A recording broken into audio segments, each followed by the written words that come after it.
About 12,000 years ago, over 30 species of the world's megafauna went extinct. There are many reasons theorised by scientists, including humans acting as an invasive species and climate change. In today's video, we'll go through some of these theories. Before we get into the video, make sure you leave a comment after about which theory you agree with. Let's get started.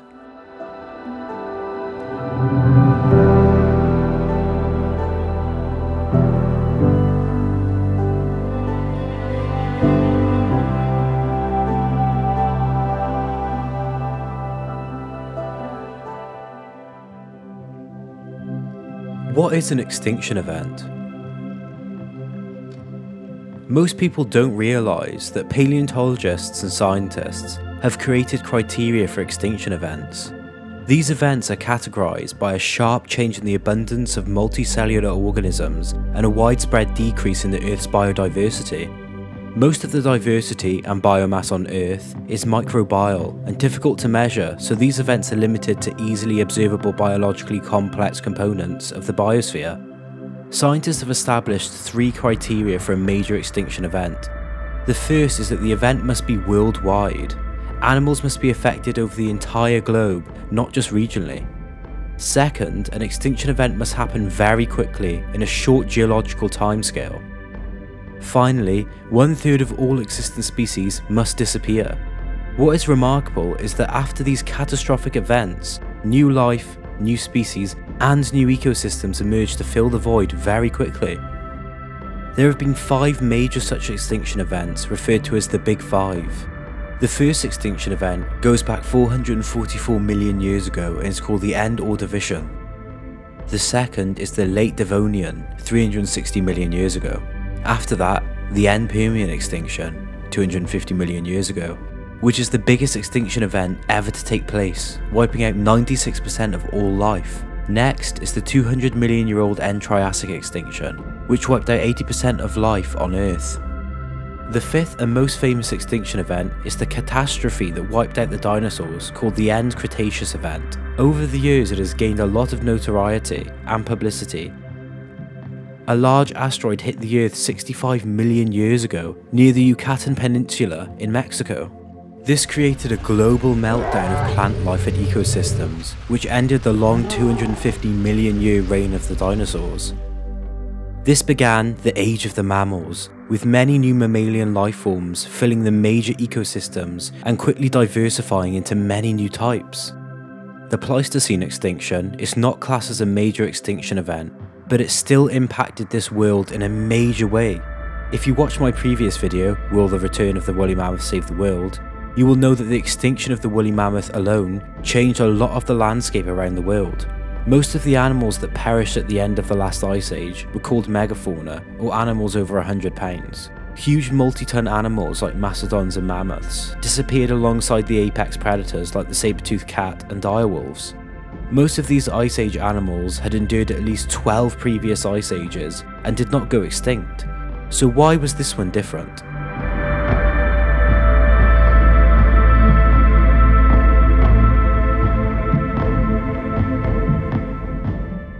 The first theory, pushed by geoscientist Dr. Paul Martin at the University of Arizona, is called the overkill theory. The disappearance of the megafauna, according to this theory, was due to a devastating apex predator that could problem solve, throw objects like spears, and make weapons. The theory is referring to humans. Wherever humans came to new lands, corresponding extinction of large land animals occurred shortly afterwards. In North America, a group of humans called the Clovis people arrived about 13,000 years ago. These prehistoric people received their name after the large spear points they found, which were first discovered in New Mexico. In a short 1,000-year span, the Clovis people spread from Alaska to the tip of South America. For unknown reasons, they disappeared, and scientists theorized they became the major Aboriginal tribes of North and South America. The museum has evidence of these Clovis people at work. In a case within the Prehistory of Florida Gallery at the MOAS sits the skull of a bison. You can see here what appears to be a small rock sticking out of the top of the skull. This is not a rock, but a broken piece of spear point that delivered the final blow to the bison. The skull was found in the Osceola River in North Florida. It is carbon dated at 12,000 years old, around the time the Clovis people lived in Florida. This proves that these ancient people were hunting large megafauna. Populations of big animals seem to be radically decreased everywhere when humans first appear in their ecosystem. 3,500 years ago in Cuba, a species of giant ground sloth went extinct, which isn't long after the arrival of humans. 46,000 years ago in Australia, large animals like the giant kangaroo became extinct when humans arrived. It is the same story in Europe, Madagascar, and New Guinea. But what about Africa? The large animals there seem to have survived just fine. Scientists who agree with the overkill theory suggest this may be explained by the fact humans and large animals co-evolved and existed together for a long time. The large animals living in Africa know what to make of humans and had time to adapt to them. But when humans crossed over land bridges to new continents and islands, existing animals had no clue to be wary. Many large animals like elephants and mammoths had slow reproductive rates, making it difficult to keep birth rates higher than death rates, therefore leading to increased pressure and eventually their extinction. This, in my opinion, is the most probable theory.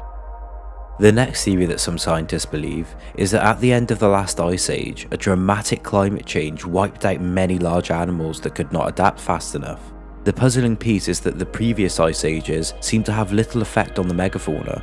What was so different at the end of the last ice age, and how did it wipe out these magnificent beasts? When the climate changed at the end of the last ice age, warmer temperatures raised sea levels. This especially affected Florida. The coastline was no longer 50 miles further east from Daytona or 150 miles further west from St. Petersburg than it is today. Many scientists believe that the climate changed quickly and the grasses changed as well. Research from the University of Copenhagen suggested that at the end of the last ice age, a change in the grasses resulted in their decline. These grasses changed from what was called C3 to C4 grasses, which contained more silica and were far less nutritious. Thus, the animals were not getting the right type of food. This environmental change in vegetation led to their downfall. Another environmental effect at the end of the last ice age was the retreat of the ice sheet. The large ice sheet that blanketed North America and Europe kept the seasons dampened, but as it retreated, it caused sharply defined seasons of winter and summer. This caused the animals to move to new ecological zones and adapt.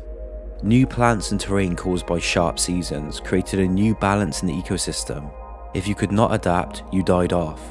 That is why it is thought that smaller animals survived, as they needed less nutrients. The next theory is that a hyper disease spread through the megafauna. Perhaps early human aboriginals moving into new lands carried this disease. It has happened many times before where a disease jumps from one species to another. Cases of swine and bird flu are modern examples of this effect. Unfortunately, there is not much direct evidence that support the claims of the small number of scientists who are working on this theory. The final theory, which was just released in 2019, suggested a visitor from out of space wiped out the large mammal population. Researchers have published evidence suggesting that asteroids impacted near Elgin, South Carolina and Greenland about 13,000 years ago.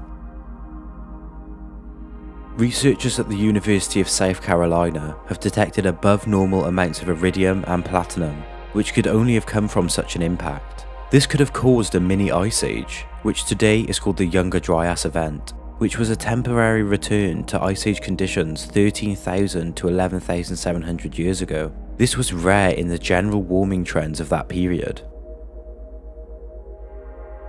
Thanks for watching today's video. There are so many in-depth theories on this subject that it can feel overwhelming. In my opinion, humans acting as an invasive species all around the world, coupled with climate change, push some of these species over the edge. I think the survival of the African megafauna highlights this. As always, I'll leave my sources below so you can dive deeper yourself. Don't forget to let me know what you think in the comments below. See you next time.